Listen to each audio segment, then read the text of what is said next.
Hi everybody, and welcome to Independent Arts Poetry Post. As has become a bit of a theme, I have a poem for you today that I found on the internet. It's actually been written by a friend of mine who isn't normally a poet.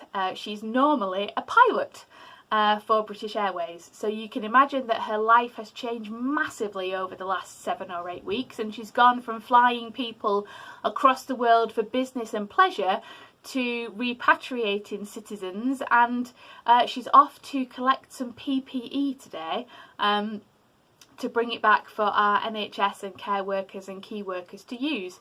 If it's anything like the last mission that she went on, you basically fly out of Heathrow tonight, all the way to China, collect all the equipment, fill up the plane, and then fly it back within 24 hours.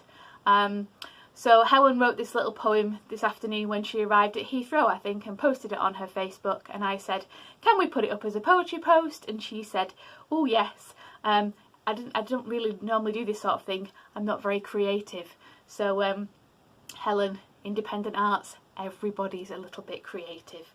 And certainly it's really some really lovely words. So I hope you enjoy it. And so here it is. The poem is The Ghosts of Heathrow by Helen Geering.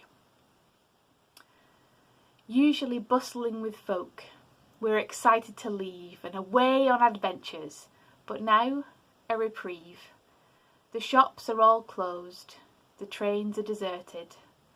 A lump in my throat, my excitement is muted. I'm off on a mission to bring back supplies. My endeavour not wasted, I see hope in my eyes.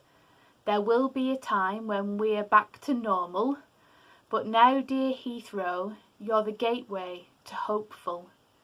The aircraft are scarce, the runways are empty, yet we're still flying high, bringing equipment aplenty. Here's to you, NHS, the key workers and public.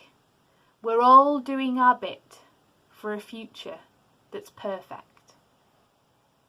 Well, Helen, thank you very much for letting us share your poem with all our listeners. And please have a safe and pleasant journey. And we'll see you all for another poetry post very soon.